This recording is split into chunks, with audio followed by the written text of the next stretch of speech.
ለማድረግ ምን አይነት መዘዝ ይዞብሽ እንደሚወጣ በደንብ አሳይሻለሁ። ልቀቂኝ ብዬሻለሁ ፍቅር። ቆይ ሮሚ፣ ያቺ ቤዛ የሰራችው ግፍ ይሄው ለሞት ዳረጋት። እህቴንም ይቅር በሏት እያለ ሲያለቅስ አልሰማሽውም? ከማንም ጋር ታወራ እኔ ግድ ያስለኝ። እውነትን ነው እኮ ዶክተር ዲ ያምን ሲሳካ ነው አይደል? ምን አበባ ይዘህ ሄደህ ካልወድም አለች። እኛ ለቅሶ ቤት ደርሰን ስንመጣ አንቺ አበባ ትቀበያለሽ? እንደዚህ አይነት ልጅ በዚህ ዘመን የት ይገኝና? ለምንድን ነው የማልነግራት? እውነቱን እኮ መናገር አለብኝ። ዴብ ለኔ ብሎ ነው ከእናቱ ጋር የተጣለው። እዚህ ቤት ሌላ ለማን ሊመጣ ይችላል? ዳይመንድን ከሰፈር ፖሊሶች ይዘው ሄዱ፣ አሰሩት።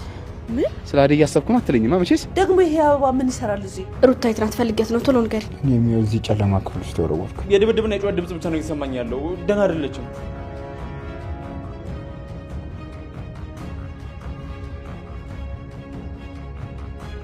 ሰራተኛዋ አደይ ክፍል 301 ተለቋል። ዶክተር ሄኒ እንግዲህ ለሮማን አምጥቶ አበባ ሰጥቷታል። ሩታ እንግዲህ ከዶክተር ሄኒ ጋር በአንድ ነገር ተስማምታለች። ዳይመንድ እንግዲህ በፖሊስ ተይዞ ከዳኒ ጋር በእስር ቤት ይገኛል።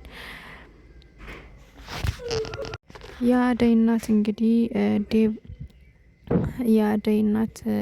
የዴቭ እናት አደይን እንደማትፈልጋት ወይም ደግሞ ዴቭ አደይን እንዲያገባ እንደማትፈልግ ስታቅ እንግዲህ በጣም ተናዳለች።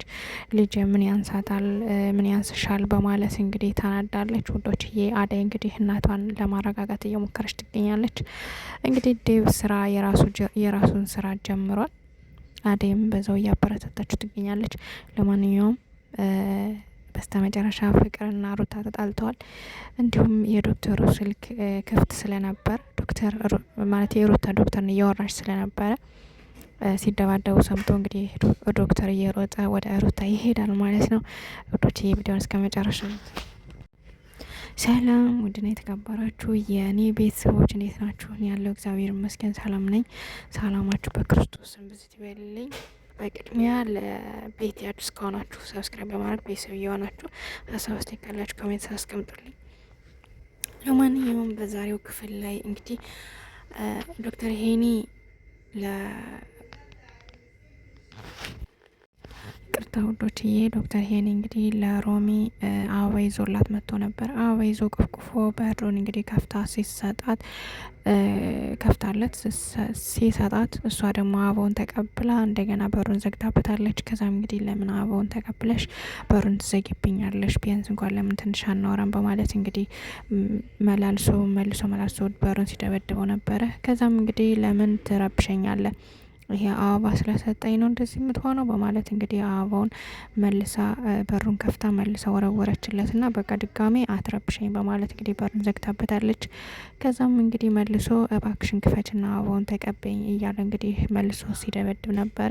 በስተመጨረሻም እንግዲህ አበባውን ከበሩ ላይ አስቀምጧት እሱም እንግዲህ ወደ ቤቱ ተመልሷል ማለት ነው። እሷም እንግዲህ ምን ማድረግ አለብኝ ይህንን ልጅ እሺ ልበለው ወይስ አልበለው በማለት እንግዲህ ራሷን እያንሰላሰለች ሳለች እንግዲህ ሩታ ደግሞ ከዶክተሩ ጋር እኔ ነበረች ማለት ነው። ዶክተር ኢዩኤል እንግዲህ እሷን ሩታን እስከ ቤቷ ድረስ ከሸኛት በኋላ ቀጥታ ሩታ ስትገባ ያችን አበባ መንገድ ላይ አይታታለች። እንዲሁም ደግሞ ዶክተር ሄኒን አግኝተዋለች። ዶክተር ሄኒን አግኝተው እንግዲህ እባክሽን ሩታዬ ሮሚ ሰርፕራይዝ ልትቀበለኝ አልቻለችም። አበባ ይዤላት መጥቼ ነበር ግን ልትቀበለኝ አልቻለችም። ስለዚህ እባክሽን አንድ ባያት እኔ እወዳታለሁ፣ ነገር ግን እሷ ትረዳኝ አልቻለችም በማለት እንግዲህ ስጠይቃት ነበረ። እንግዲህ ሩታም በቃ እንደዛ ከሆነ እኔ እነግራታለሁ፣ ነገር ግን በአንድ ነገር ከተስማማ ነው በማለት እንግዲህ ቃል አስገብተዋለች። እሺ ምንድነው የምትፈልጊው ሲላት እንግዲህ ለዶክተር ኢዩኤል የሚገባኝ ሁሉ ንገርልኝ፣ በቃ እኔ መጎዳት አልፈልግም በማለት እንግዲህ ነግረዋለች። እሱም እንግዲህ በፍጹም በቃ አረግልሻለሁ፣ እየፈለግሽ አረግልሻለሁ፣ አንቺ ግን ለእሷ በደንብ ንገሪያት፣ አስረጃት በማለት እንግዲህ ነግሯት ተመልሷል ማለት ነው ውዶችዬ። ሩታም እንግዲህ ያችን አበባ ይዛ በር ላይ አንስታ ለሮማን ልትሰጣት በቃ ወስጅ መስጠት አለብኝ በማለት እንግዲህ ሰርፕራይዝ ልታደርጋት ስትል እንግዲህ እትዬና ፍቅር ደርሰዋል። እትዬና ፍቅር ደርሰው እንግዲህ የምን አበባ ነው ለማን ልትሰጪው ነው በማለት እንግዲህ ሩታን ፈጥርቀው ይዘዋታል። ሩታ እንግዲህ የሆነ ሰውዬ ነው የሰጠኝ እና ለእኔ አይደለም በማለት እንግዲህ እሱን ደግሞ ገብቼ እነግርሻለሁ ማለት እንግዲህ እትዬ እንደሌላት ወደ ውስጥ ገብታለች። ፍቅር ደግሞ እኛ ለቅሶ ቤት ሰው እያስተዛዘን እሷ ከዚህ ከማንም ጋር የኛን እግር መውጣት አይታ እንትን እያለች ነው በማለት እንግዲህ ለእትዬ ስተቃጥር ነበረ። እትዬም እንግዲህ እስኪ ፍቅር ከውስጥ እንግባና እናውራ፣ እኔ እሷን ጠይቃታለሁ በሚገባ በማለት እንግዲህ ወደ ውስጥ ገብተዋል። ወደ ውስጥ ከገቡ በኋላ እንግዲህ